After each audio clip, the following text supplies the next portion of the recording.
All right. We are going to answer the question paper for 2022 260 organic chemist. So this organic chemist covers education chemist, industrial chemistry, pure biology, and also pure chemist. So without even waste, so this was test one, all right, 2022. So we are going to go through the paper. I'll be very fast in going through this paper, and pay attention to what I'll be writing than what I mean to what I'll be saying than to what I'll be writing. Okay, so that is it. So if you want to register, you can register. The line is there. All right. So shall we start?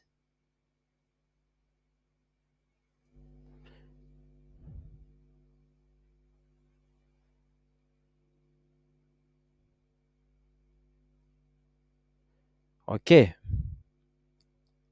So we are told to define the following terms. So there are terms down here, but we'll be defining them very fast. Okay. So the first question says define the following term, and we have been given what we call valence electron.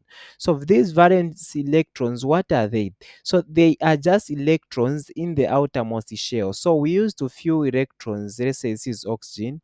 Again, this is another shell there. Okay. So the electrons that you find in the last shell are what you call valence electrons. Suppose for oxygen. Okay. So oxygen, when you put the electron configuration thing, all right. By the way, I'm very sorry. The way I'm drawing, my drawing is very bad. So suppose this is for oxygen. So you put the valence like that. Okay. So another valence like that.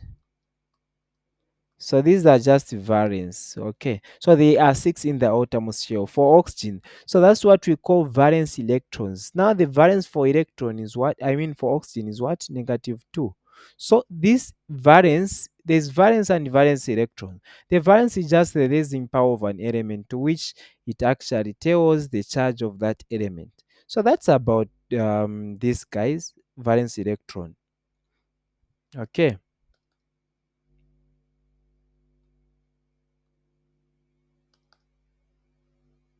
Okay. So that's about valence electrons. So the other question says define heterolytic bond cleavage. So there's what you call another bond cleavage called homolytic, but for this case we don't have it. We have been just told to answer heterolytic bond cleavage. So there's, let's say, let me just give you a clear picture. Suppose we have uh, magnesium reacting, let's say, with chlorine. Okay, then we have what? Magnesium chloride like that. Okay. So this magnesium chloride, once you disassociate, you crave by craving we mean actually cutting or just disassociating something. So we are going to have magnesium like that. Okay. So we have magnesium like that, then it will have what? Positive 2. Then the chlorine now will have what? Negative 1 like that. So the difference in the charges, it is what actually brings about heterolytic bond cleavage. So we can define heterolytic bond cleavage to say it is the type of bond cleavage in which the bonding electron pairs, so the electrons involved in the bonding, split unequally between the what? The product. So they will split unequally. Okay.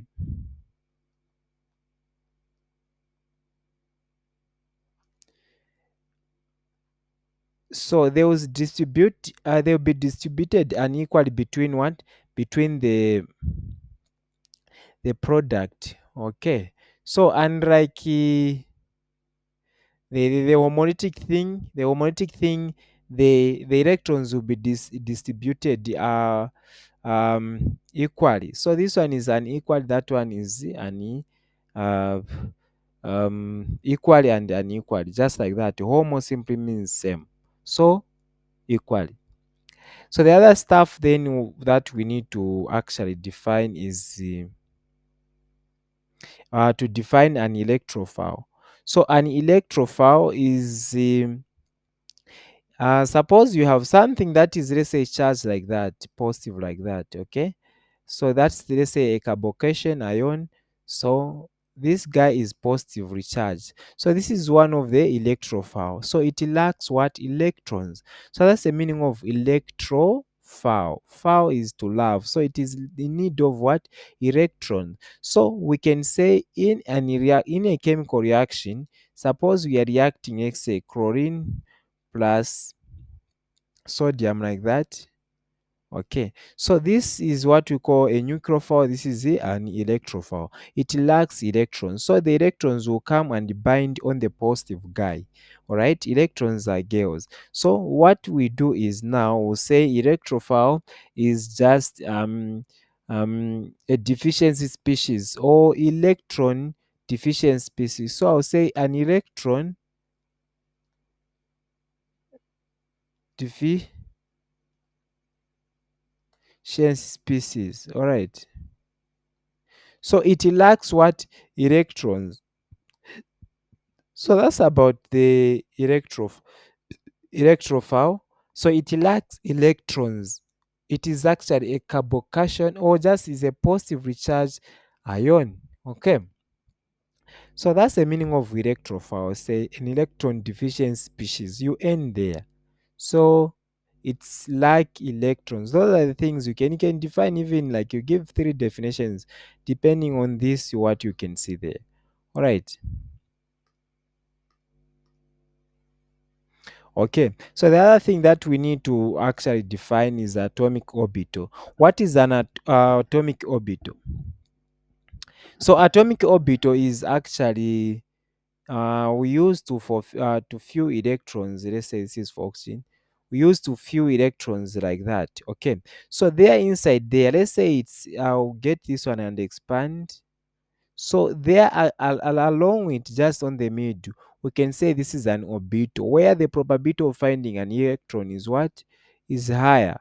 So since the probability of finding an electron is higher in this space, what we are going to do is we actually um what we are going to do is we actually define this space or just 3D space. So it is a 3D space where the probability of finding an electron is higher or maximum. So that's about atomic orbital.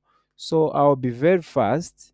So the other question is to define hyperconjugation. What is this hyperconjugation? So hyperconjugation actually normally happen in the case of trying to have stability within just the compound or the molecule. Suppose let's say I give you um okay. Suppose I give you this guy. Okay. Suppose I give you this molecule. All right.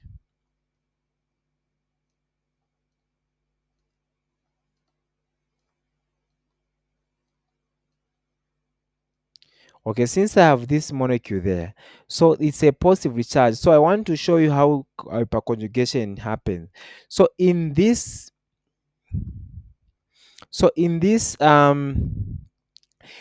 bond that we're able to see, this is a single bond, and therefore it's called what? A sigma bond. So there's what you call in each sigma bond, there's what you call sigma electron. So there's sigma electron, the lead thing I'm putting in each sigma bond. So what will happen is that this guy is positively charged. The balance now be trying to be given to this guy so that the stability can be what? Maintained. So they will be changing just like gene files. If you know gene files, even a male can be there what to actually to go and work on the incubation process. So what will happen is that this sigma electron, it can shift and go there, all right? And also it will lose the bond between the carbon and what? Hydrogen, this guy with the carbon. And also this bond, I mean sigma electron, it can also what? Come there again, and it will lose the attachment between it and the carbon.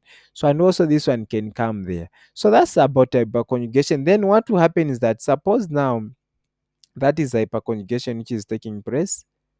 All right. So what will happen is that there is what we call now a sigma, the same positively charged you can see there. We call it now a pi bond. All right, it's a sideway bond, so I will just put it's a pi bond. So what will happen is that since this guy is bonded, I said there's a what? So there's a sigma bond there, sigma bond there, sigma bond there. So in each sigma bond there's what we call now sigma electron, sigma electron. So the sigma electron can come there and maintain what? The balance thing is trying to maintain the stability. And also this one can come there, even this one can come there, all right, just to maintain the p orbital. So the p orbital is the one which we actually need there. Okay, so then what will happen is that the electron, let's say now the final hyperconjugation will happen like that. This alpha hydrogen to this carbon which is making primary.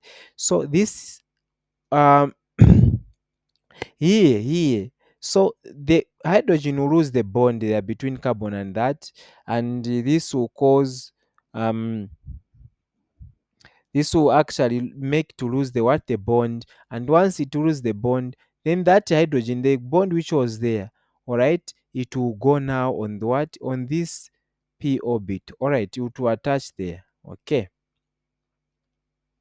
So that is it. So hyperconjugation is there to trying to balance the what? The stability within the what? The molecule itself, which has a carbocation. All right.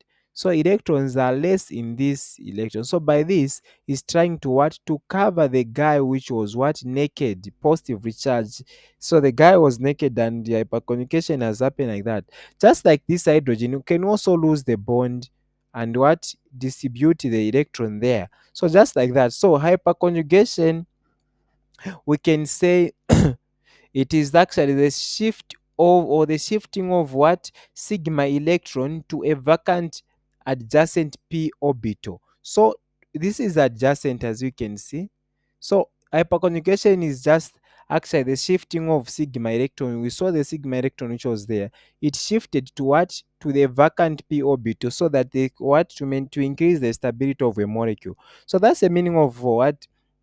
um Hyperconjugation, the shift of sigma electron to a vacant p orbital to increase the stability. So the vacant p orbital should be adjacent in most of cases so that the shifting can be easily what? Done. Okay, so the other term that we need to define is atomic hybridization.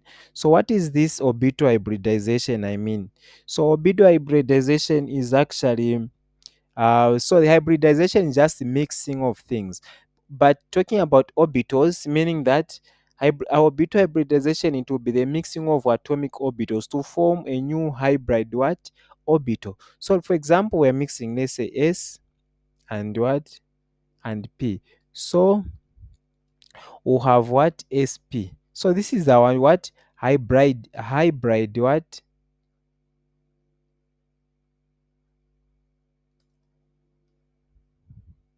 Hybrid. We are making a new hybrid what? Orbital. Like that. So that's the meaning of orbital hybridization, the mixing of orbitals, atomic orbitals to form a what? A hybrid orbital. So that's the meaning. It can be sp3, spd, goes like that.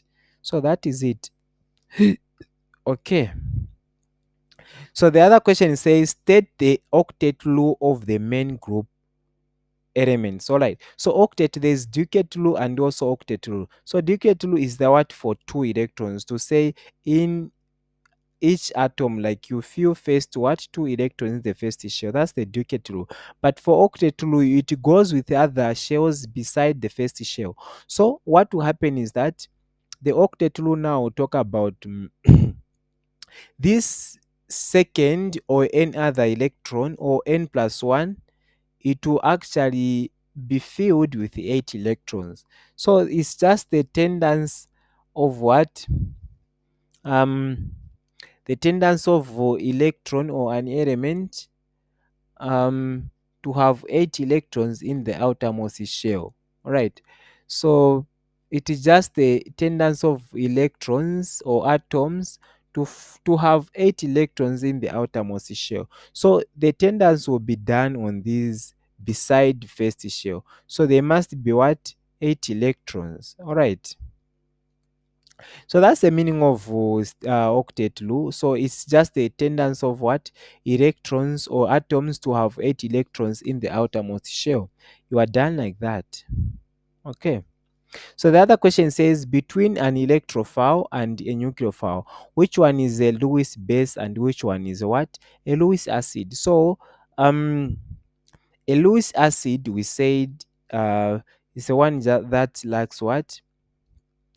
That lacks um that lacks electrons. So that's an acid. An acid is a donor, so positively charged there. Then a Lewis base is it has these electrons, so we can call it a what? A base. A base is highly rich in electrons. So this is an what? An acid. So which one is a Lewis base and which one is a what? A Lewis acid. Okay. So to answer this one, okay. So to answer this one, we are going to say electrophile, the one with a positive, all right? We know acid they do what? We know acid they produce hydrogen, positive hydrogen. So an electrophile, now we saw an electrophile which was positively charged. It will actually produce a what? A Lewis what? Acid, because we saw the behavior of acids. Then nucleophile, all right? So a nucleophile now is a what? A Lewis base. Okay.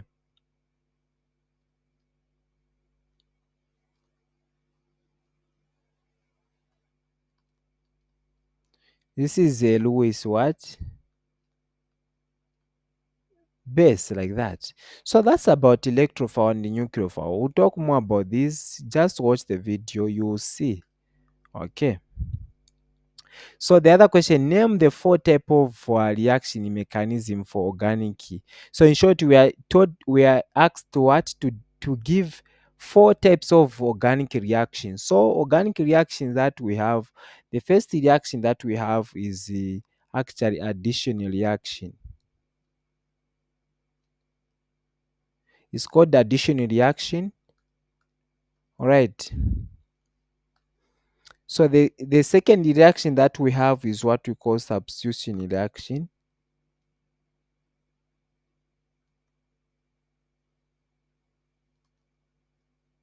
Substitution reaction.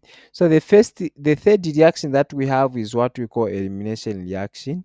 So we'll get to understand why these reaction they happen like that, and why do we call them elimination, substitution, arrangement, something like that. So the other third reaction that we can have is what we call elimination.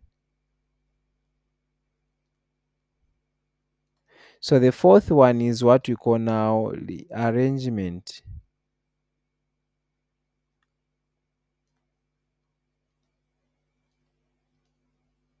So rearrangement reaction, substitution reaction. Okay.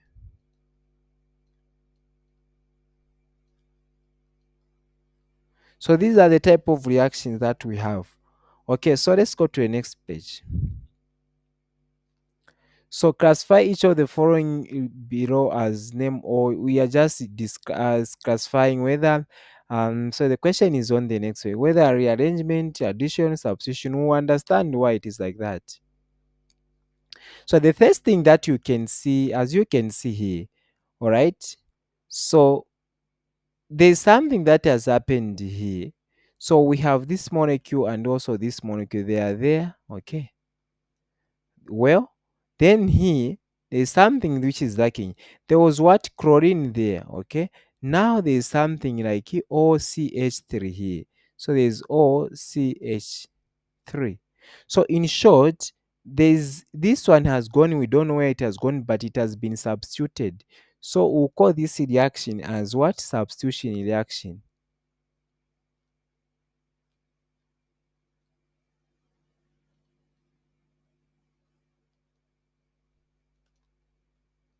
Okay, so let's go to a next one.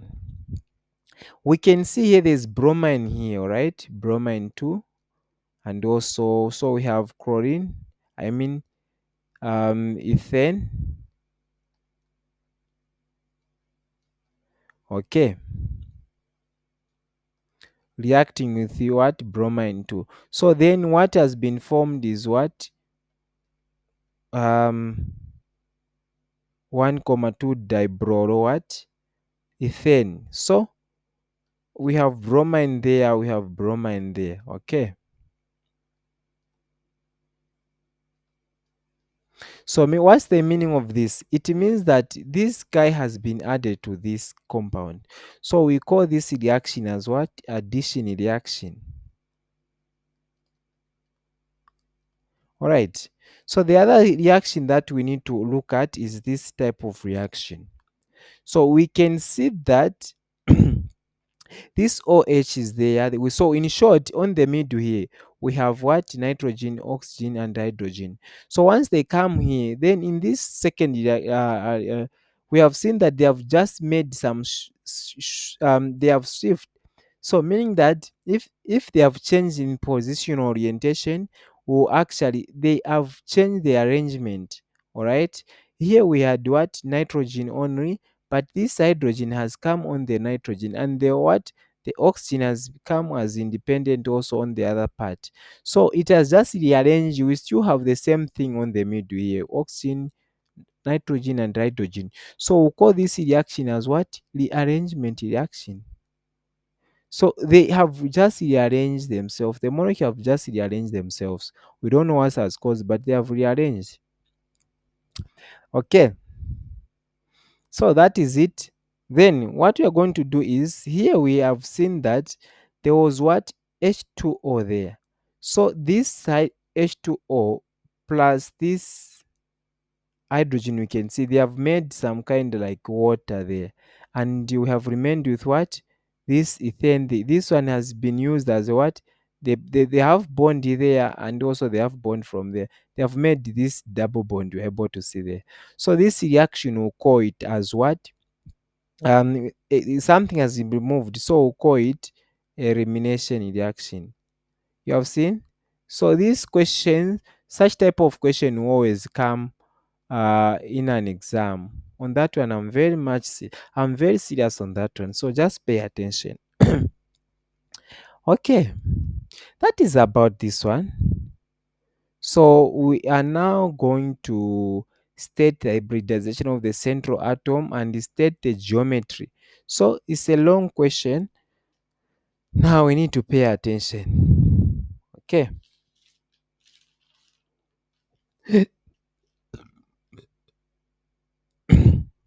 So I'll give you, so this is ammonia. We have been given ammonia.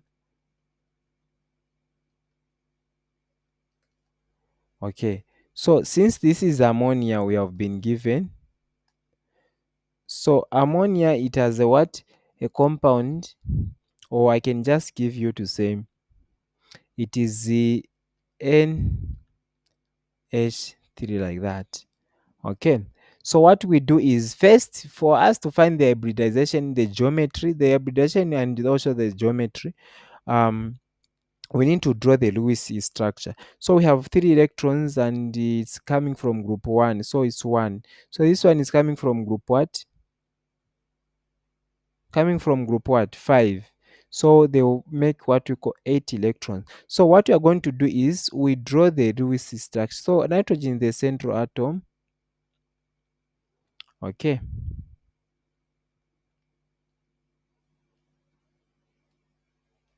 So far I've used how many electrons? I've used 1, 2, 3, 4. That's 6. So I've remained with 2. So I'll put those 2 ones here. Okay.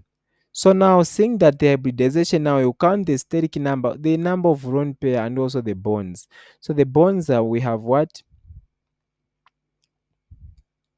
The bond we have 1, 2, 3 plus that 4. So we have sp, all right, 3. So here there is 1. So total is what?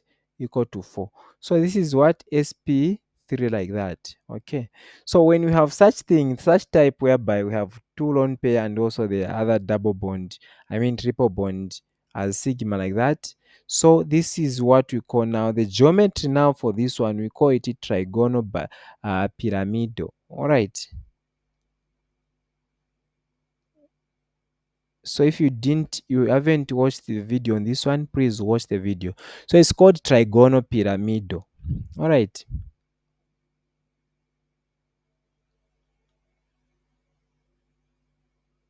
So that's the geometry. So the hybridization is sp3 has hybridized. Then the geometry is trigonal pyramidal. When you see it like this, a trigonal is three things, but pyramidal is something like what? These don't pairs electrons. Okay. So that's about for ammonia. We are done with the ammonia. Let's go to the next thing.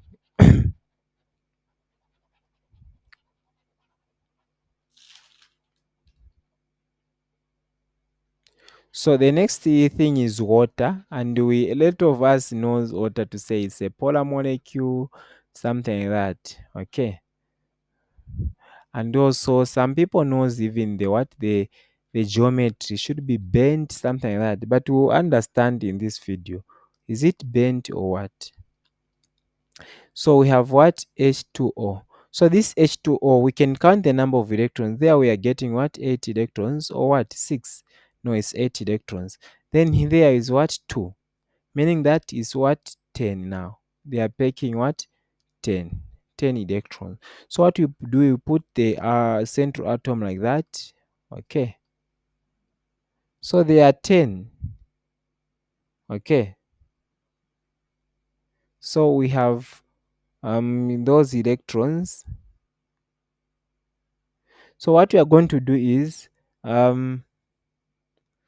we are going to say, since we found that we have H what 2 like that. Okay. So what is the number of what electrons found? For here is 2, right? What about here in the outermost shell? There are 6. So in the outermost shell are the electrons that involved in the bonding thing. So they are what? 6. So we put 6 there. Total is what? 8. So we have 8 electrons. So far we have used the 2 electrons here and here. We have used 2 electrons. So I mean we have used the 4. So we'll put 4 there. Okay, to make 8. So as you can see, it has made like a something like bend, but though not really bend above two pair, above one pair, meaning that is it won't be bent. So instead, first the hybridization will be what? SP. You count the lone pair 1, 2, 3, 4, and also this bond. So the making 4. Now here P ends at 3. So this is what sp3 hybridized. So the geometry now, the geometry will be, if it is sp3 like that, the geometry now will be what? Tetrahedral, because there are 4 things involved. So we'll call what? Tetrahedral. Like that. So that's that is the that is the answer for that question. So we'll go for methane now. All right.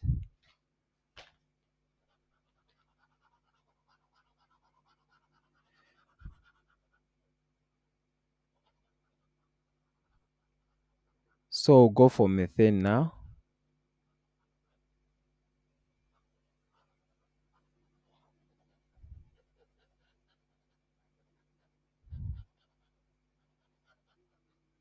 Okay. So methane has the structure now. So methane has the structure CH what? 3. That's what we call a methane. So it has that structure. Now, how do we do with the structure now? So let's count the number of electrons. There we have what? 3. Then in the outermost shell, hydrogen has what? Hydrogen has the has one just electron in the outermost shell. So for us, carbon is what? 4. Is this making sense? All right. Is this making sense, guys? Okay, without even wasting our time. No, I was supposed to write 4 like that. There it's 4 for methane. Okay. So it's 4 there. All right. So 4 plus 4, that's what? 8. So we have what? A total of 8 electrons. Let's draw the Lewis structure now. So we'll draw like that. There are 4 hydrogen. So since there are 4 hydrogen, this means that we have put the bonds like that. Are there electrons remaining? Here there are 2 electrons, 2 electrons, 2 electrons, 2. So wow, this is giving us what? 8 electrons. Okay. So now it's giving us 8 electrons. So what are we going to do with these 8 electrons? They are well, they are okay. No lone pair electrons. Okay. So what you are going to do is we'll say the hybridization now. There are no lone pair. Just get the number of bonds, sigma bond. So we have 1, 2, 3, 4. So that is now sp what? 3, because here is 1. So sp3 what? Hybridized. So that's the hybridization.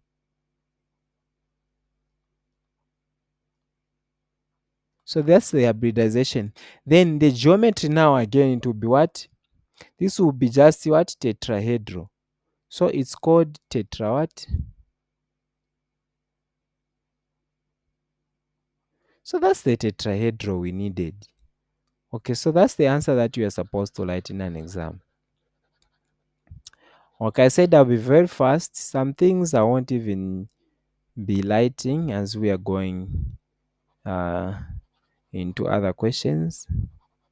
So there's this compound now. It's called, I don't know if you were able to see, but it is the phosphorus pentafluoride. All right. So meaning that if it is phosphorus pentafluoride, it is what? Phosphorus is what? P. Then fluoride is what? Penta is 5. Like that. So that's the compound. So if we are to draw, so here it's coming from group what? 7. 7 times 5, that is what? 35. Then this one is coming from group what? Should be 6. So 6 will add what? 6 electrons like that. So we'll bring 5 groups around it.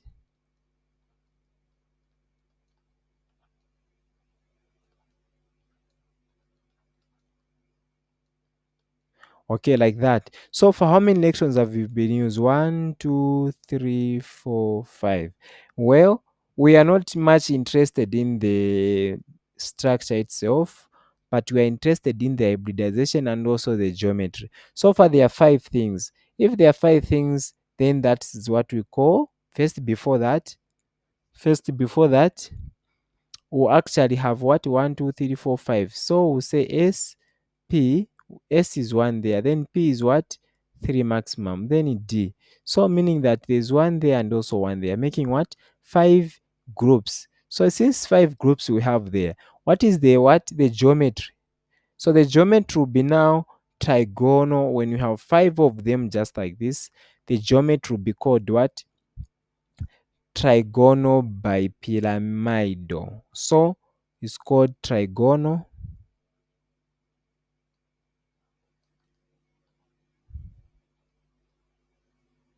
So it's bipyramidal.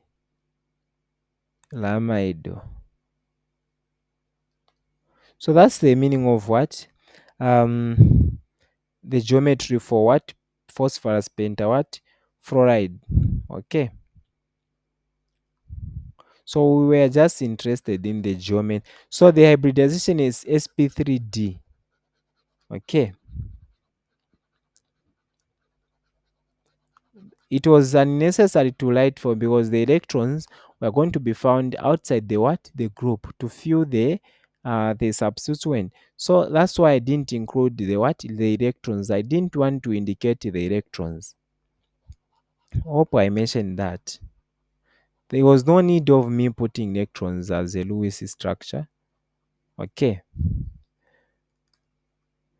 So the other compound now is ethine. So we call it ethine, by the way. So we have 2H what? 2 like that. So this ethine, so the other word I said this is ethine is a triple bonded molecule. Ethine sometimes is called acetylene. All right. So your lecturer likes asking like that. Okay, I know it will help you in an exam one day. Remember this question. Remember this name. Ethine is also called acetylene, something like that. So please, this will come in an exam. Master, want or not, it will come in an exam. So how do we draw? First, the structure I can show you. It's like this. It's a triple bonded thing. Okay, like that. So if it is like this, then how do we achieve our hybridization, SPT hybridization, and also the geometry? So the hybridization now will be what? How many things are bonded? You consider just one central carbon. This can be central, and also this one can be so you can get this one as central carbon, central atom. So what you do is you say this central atom is bonded to a what? To two things, this bond and also that bond. So we'll call it what? S what? P. Okay, so when it's sp hybridized,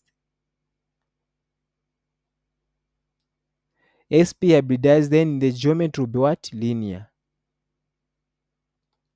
like that. So that's the one we needed. That's the answer we needed. Okay, so that's about ethine. Okay, so let's go to the next question. So show which of the two molecules, ethylene, okay, or methane has what? High S content in their um bond orbital, hybrid orbital. So want to show the content of these two guys. So we have the first thing is ethylene. So ethylene, different from what we had at first. So ethylene, this ethylene you're able to see here, it is actually ethene, and ethene just so an ethylene is also called ethene. So what we are going to do is we'll write the structure.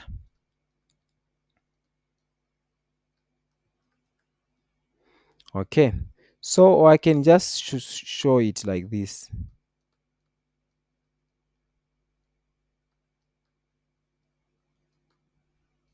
So that's what? The the ethylene thing. Then what about the just the methane? So this is what? Ethylene. So they would draw now also for methane.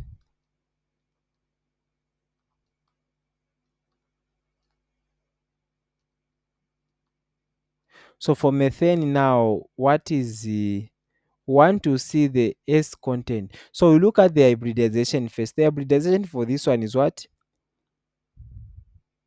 For this one is what? SP what? 3. Yes, 1 2 3 4. So there's one here on yes. So want to show which of the two molecules, ethylene or methane, has higher S content. We'll see which one has higher S content.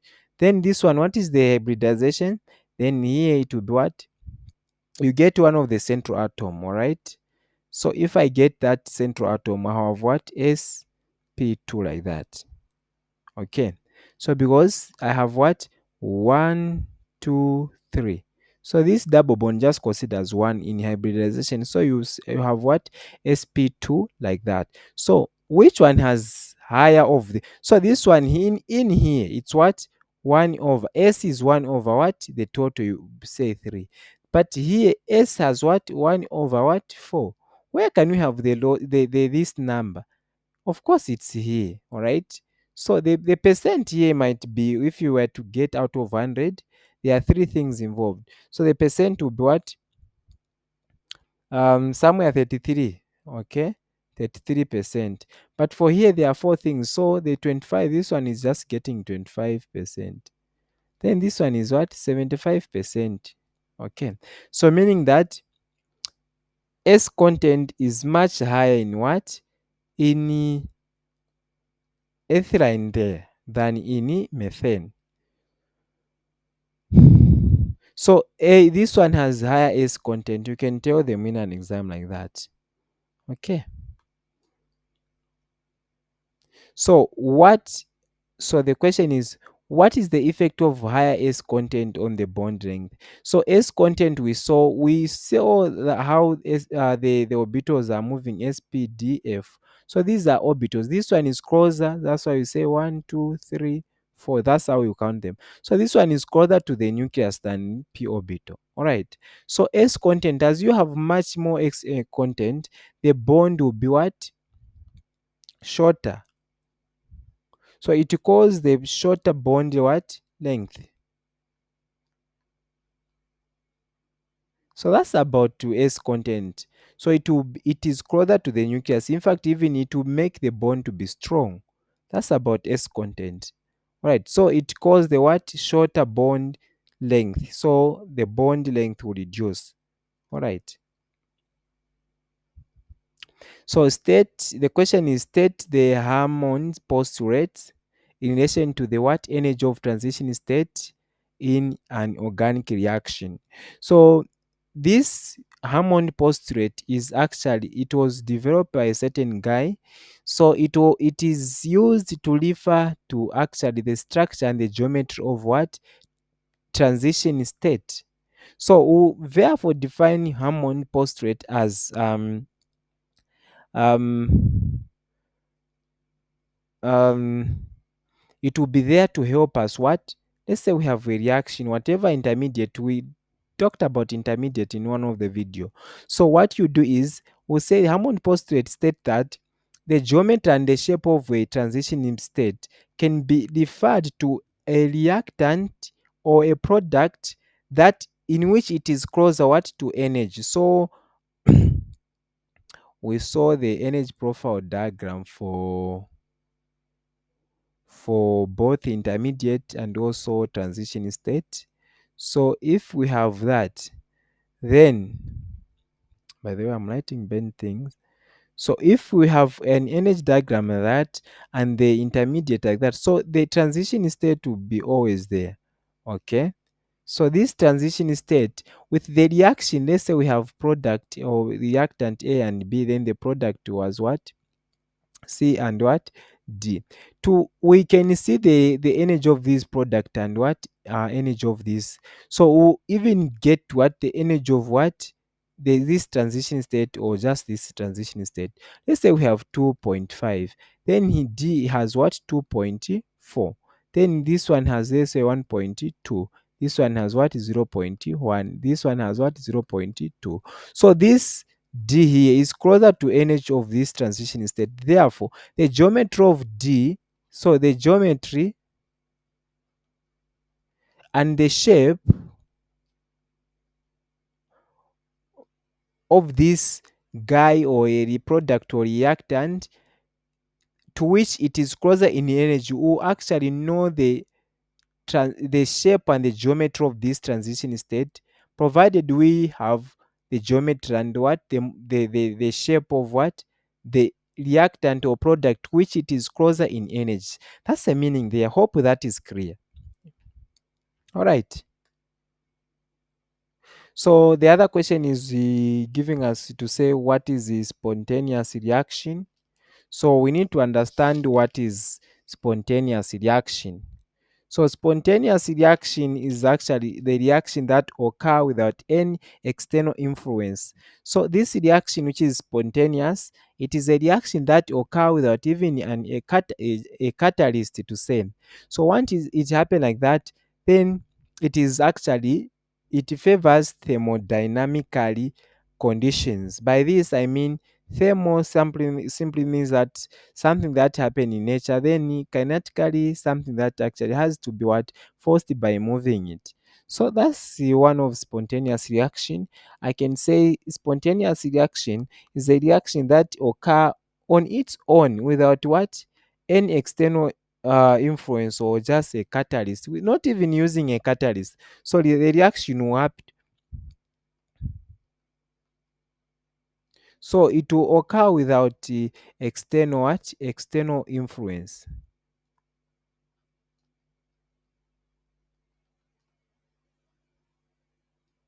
Full stop. So without the external influence, it will occur like that. So not even a what? No use of a catalyst. All right. So thermodynamically what?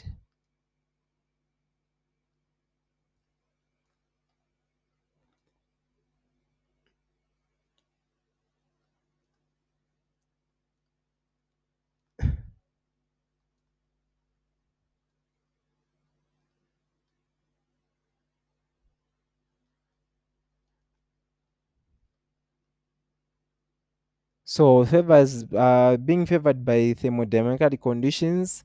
So that's about spontaneous reaction. So without external influence, it will occur this reaction. Okay. So I hope it's clear for spontaneous reaction. I don't expect so you give as many as possible supporting points. So using the Gibbs free energy, state the condition. So the previous page, it is actually for the same spontaneous. It uses Gibbs free energy. So once we have negative change in Gibbs free energy, then the reaction is what? Spontaneous. Okay. So since the reaction is spontaneous like that, what you're going to do is, so using the Gibbs, state the condition for spontaneous reaction. We said it should be negative. So you say change in what? In Gibbs free energy should be what? Negative, like that. So we need to have what? Negative for the reaction to be spontaneous. So when, so this is the answer you write. When change of what in Gibbs is what? Is negative, like that. So you can say it's negative. Okay. So now that it is negative like this, what we are going to do is, sometimes this is the one of the point you can give. The other point you can give is, this is entropy, right? The actually measure of the arrangement or the way things are scattered. That's what we call entropy. Okay. So this entropy S will be there, actually should be at least, this entropy S should be greater than what? Should be greater than um H. Okay. And this should be positive. All right. This should be what? Um, okay, in short, this S entropy should be greater than what? Enthalpy. So that's the meaning. Change in entropy should be greater than enthalpy. That's the meaning. So that's about Gibbs free energy. Okay.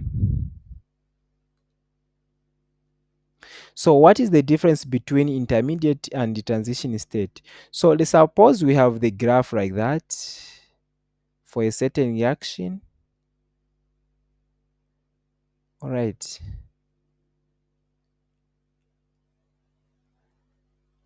Okay. So suppose this is the graph. So this is what we call intermediate state. All right. Then these are what? Transition state. So intermediate state is what? Is actually stable, as you can see. It's down the graph or the apex. Then here they are just on the top. Meaning that if you have energy like that, energy profile diagram, so energy increase as you go up.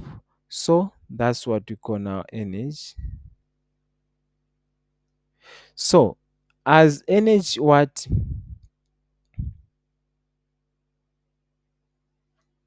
So the transition state and the intermediate state, we can differ them by saying it has what? So transition state has what?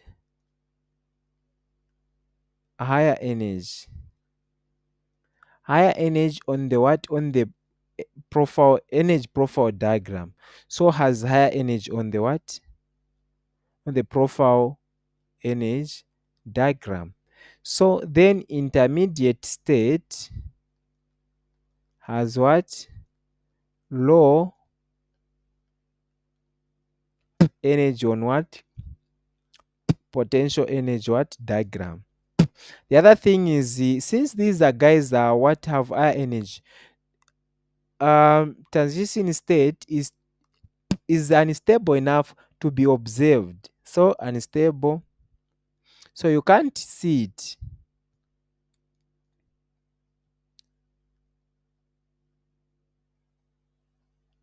So unstable to be observed. Then intermediate state, stable enough to be what? To be observed or just isolated. So you can isolate these intermediate state. As you can see there, the down part here, they are stable enough to be what? To be observed or isolated, such as in matrix isolation, and just using other lenses to see them. So you can see them, so you can isolate.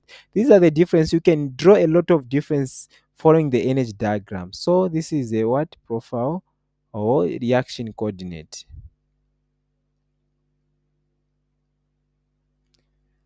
So you can draw like something like that in an exam and you start giving your answers. So it's very simple thing. What information can we obtain from intermediate in organic synthesis? So we can obtain the geometry of a what? Like we saw in the what? Geometry of the what? We can obtain the geometry of the we can just obtain the geometry. What other things can we obtain? All right. What other thing can you obtain? So we can obtain the geometry of the what? Of the intermediate. So we can obtain the geometry and also the shape. Okay. So those are the things that we can actually shape or structure. We can obtain from what? Intermediate of the product. We are interested of the product. Of the product.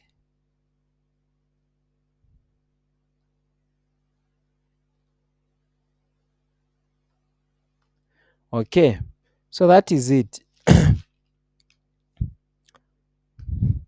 So that's about it. We can obtain the geometry and the product or just a structure. So what does the term microscopic reversibility mean? So this means that for a reversible reaction, okay? So a reversible reaction or a reaction that has the same mechanism, all right? So I will say the mechanism of a, let's say this is A plus B, then giving us what? C plus D. So the mechanism of this, let's say this reaction is reversible. The mechanism of the reversible reaction should be the same, all right, for both forward and what? Backward. Meaning that the intermediate, let's say, used in the reaction to form C and B, let's say the intermediate was what? E. All right, should be the same reaction or intermediate which should be used to convert this C and D to make what? A and B. You get the point? So it states that the microscopic reversibility state that the mechanism of the reversible reaction is exact the same for the what? For both forward and the backward reaction. So meaning that the intermediate involved in the what? In the reaction. So you can also say the intermediate involved in the formation of, let's say, A and B under the same conditions to form C and D should be the same intermediate used to form what? A and B under the same conditions. So very simple. You can use either the first one or what? The second one. So that is it about microscopic reversibility. Very important. Master this. It will be there in an exam. So using the energy profile diagram, state which of the two products, one and B, is kinetically controlled and which one is what? Thermodynamically what? Controlled. So by this, we mean something which is thermodynamically controlled is at least a bit stable, all right, like intermediate to say. So we have product one. So product one is there. Product two is what? There. B. So what we are going to do is, these are the reactant that we have. So the reaction will proceed like that, all right, and it drop the product. And also it will also pro, proceed like that and drop the product like that, right? So what we are going to do is, which one is the kinetically controlled? The kinetically controlled reaction is a reaction that actually um that has what? High energy. Okay. So we can say this is the product one is what? Kinetically what? Controlled. We can see the it has on what? It is of higher energy. Let's say the energy started at 0. This is at least, let's say what? 2. Then here it's what? Somewhere, let's say 1. Okay. In terms of energy, let's say 1 joule, this is 2 joule. So a kinetically controlled reaction, it will actually have what? Higher energy compared to the other one. So I was saying the one which is actually uh um okay, so the one which is actually kinetically controlled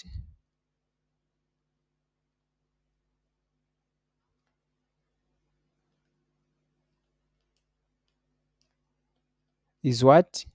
Product one, which is A. All right, I can say A there. We can see the activation energy there.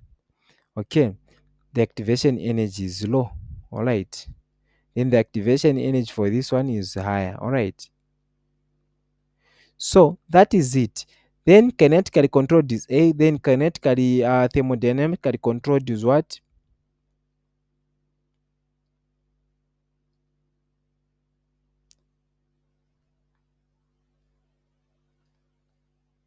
Is B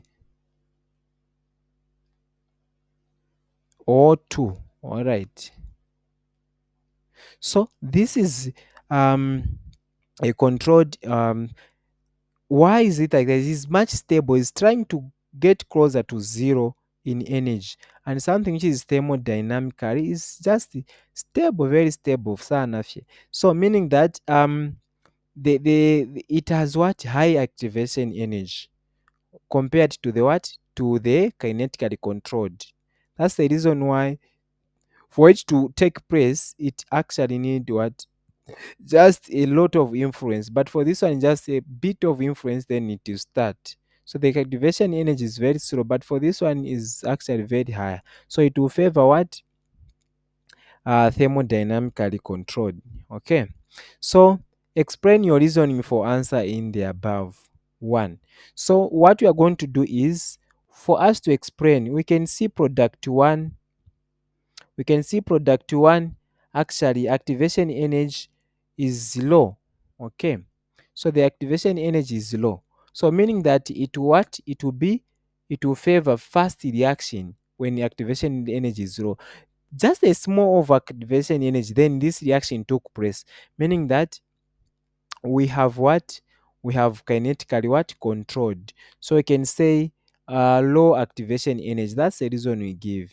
Okay, low activation what? Activation energy. For what? For which one? For this first one. The activation energy is just very low, which favors what? Fast reaction. Then the second one is what? Higher activation energy. It has high activation energy. High activation energy favors what? Thermodynamical what? Reaction. Okay. So it favors thermodynamical what? Reaction. So that is it um about the reasons. So higher what? Higher what? Activation what? Energy. And this favors what? This favor kinetically. Then this favors what? Thermodynamically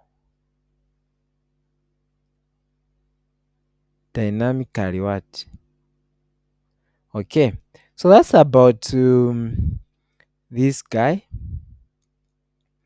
All right. So we are told to draw the electron configuration. So this is for fluorine,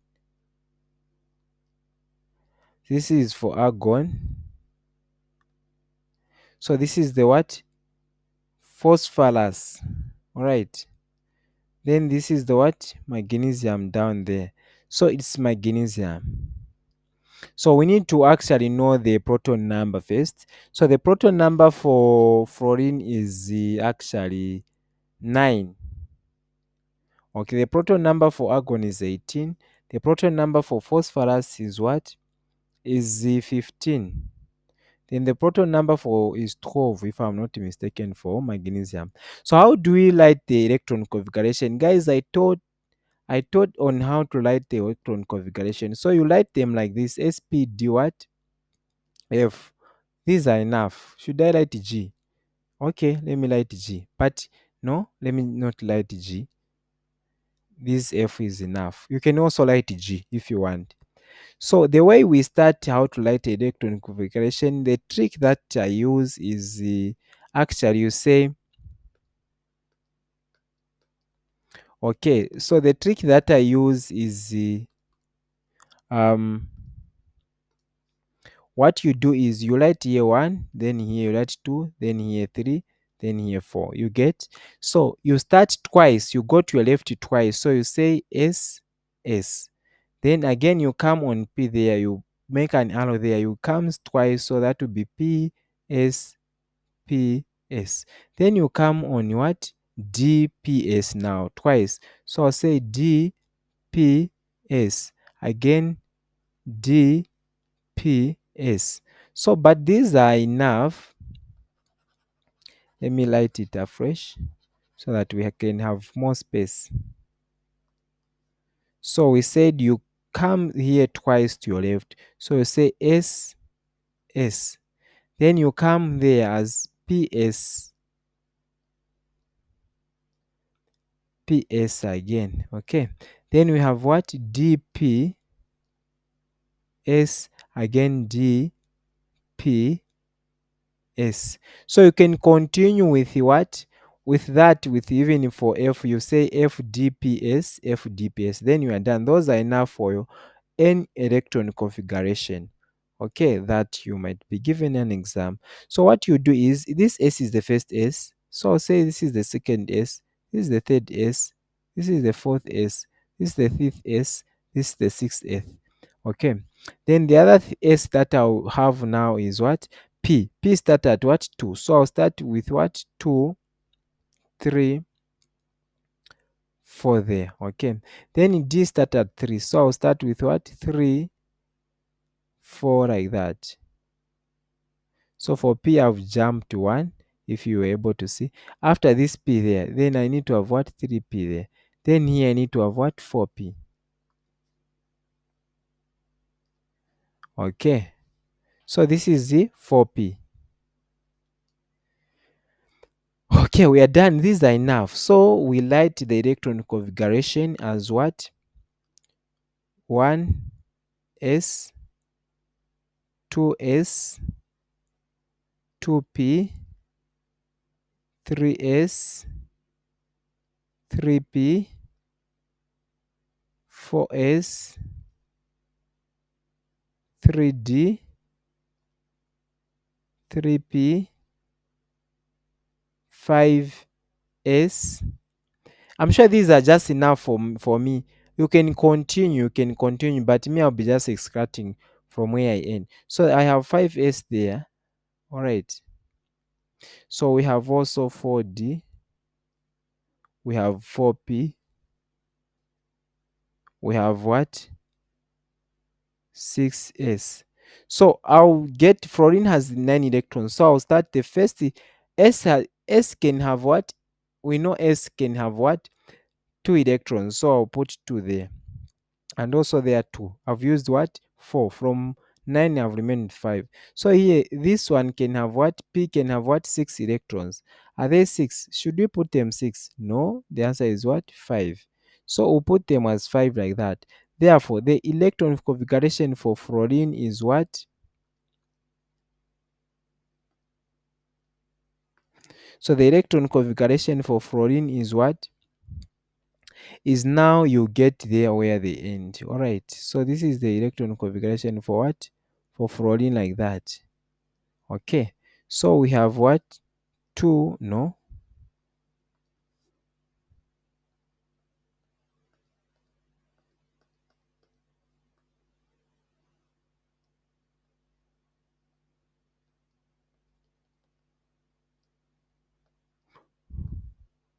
Okay. So we have what? 1s2, 2s2, 2p5 like that. It was supposed to be 6, but we are lacking 1 electron. So this is for fluorine. Hope that is clear. So this is just a trick. It's just a trick. All right. It's very nice trick. Don't have to struggle. I don't even struggle myself. So that is for fluorine. What about argon? Argon has what? 18 electrons. So this is 9 where we ended there. So I'll lab that 5 and put 6 there. Okay. Then I'll continue. So far I've used what? 2. So there here I'll put what? 6. So that is now what? 10. 10 have remained with what? 8. So here I have what? 2. Then here I have what? 6. So meaning that they are now 18 in total. So for argon, the electron configuration is 1s2, 2s2, 2p6, 3s2, 3p6 like that. So this is the electron configuration for what? For argon. What about for phosphorus? All right. Phosphorus has what? 15 electrons. So we just subtract 3 from there. So this will be what? 1s2, 2s2, 2p6, 3s2. Then we had what? 18 in the previous answer. So in this one, I'll say 3p. Okay, from 18 we subtract, then they remain with what? 4, right? No, we subtract 3, we remain with what? 3 there on the p orbit. So once we remove 3, 18 minus 15 is 3. So we remove 3. So that will be 3. We are done. So for magnesium now, it's just 12. So actually come back to that. So this is what? 1s2, 2s2, 2p6. They are now how many? They are now 10. So say 3s2. We are done. This makes what? 12 electrons. So that's about electron configuration, the guys. Very simple. So provided you know the trick, play with other elements, you'll see how it is giving the correct answer. So distinguish between the reactive intermediate and the transition state. So to distinguish these, I'm sure we talked about this. All right. So to distinguish these, we are going to say you use an energy diagram, profile energy diagram. Suppose the reaction starts like this, then it bends like that, it drops the intermediate and continues the transition state again. Then it drops like that. So this is the reaction. Let's say A plus what? B. Then producing what? C plus D. So what we are going to do is here we find an intermediate state. Here we find what? Transition state. So distinguish be the two. So this one, they are both formed as the reaction turns into product, by the way, but you won't see them at the product, and also you didn't see them at the reactant. So they are just in between. So the difference between now the two, the intermediate state, they are stable enough to be isolated or observed, but this one they are too unstable to be observed or isolated. The other thing that you can say is that they have higher energy what on the profile energy profile diagram. This one they have what? Low energy on the energy profile diagram. So those are the difference you can give. Then the other question said give what? Give 4 common reactive intermediate. So we'll give the 4 common reactive intermediate here. So the 4 common reactive intermediate that we know is actually we have what we call a carbocation. All right. We have also a carbanion. The other thing that we have is what you call a radical. Okay. The other thing that we call is now we have a radical um we have a radical carbanion and also carbocation. All right. So apart from that, um um um there are four in number. All right. So what we are going to do is, before we even talk about the reaction intermediate, which is the carbene, carbocation, the radical, and also the carbene. So before we even talk about that, we need also to know, we need to understand the stability. By the way, let me light the carbene there that I'm talking about. So these two, they are important to know their stability. All right. And the question comes here: show the relative stability for a nucleophile, electrophile, and also a nucleophile reactive intermediate. So a nucleophile reactive intermediate is a carbanion because what? It's a negatively charged um it's a negatively charged what? Intermediate. So this is what a nucleophile. Then an electrophile, this is now the what? The carbocation. All right. Okay, it lacks what? It lacks this one, it has electrons, this one doesn't have electrons.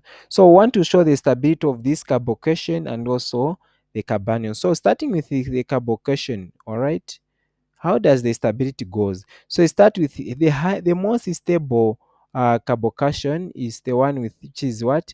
Third degree, followed by what? Second degree, followed by what? First degree, then followed by the methyl they have talked about. So we put the methyl there. A methyl which doesn't have any other carbon as alpha carbon, but it has only what? Hydrogens. So this is for this means simply means carbocation. Then for carbanion is now the opposite because the electrons will be, we explained this in one of the video. So this will be now the methyl will be more stable. All right. Followed by what? Followed by first degree carbon, then followed by what? Second degree, then followed by what? 3. So 3 is the what? The least stable or the least stable carbanion. So we understand why it is like that in the other videos. It is sometimes because of repulsion. Electrons don't have to be more again on the same thing. So that's about it.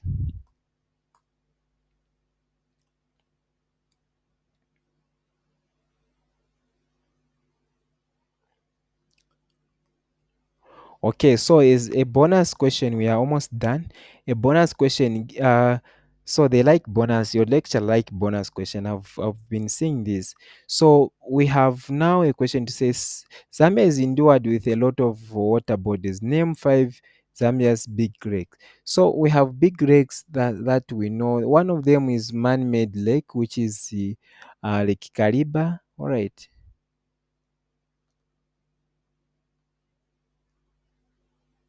So the other lake that we can talk of is Lake Tanganyika. Okay, I won't be mentioning them. Then the other lake that we can talk of is Bangweru. All right, Lake Bangweru. So your friends were crying just with these answers. I know even you were not aware, but expect such bonus question. Even livers master those ones. So Bangweru. The other thing that we can talk of is Mweru, Lake Mweru. So we have also Mweru Wantipa.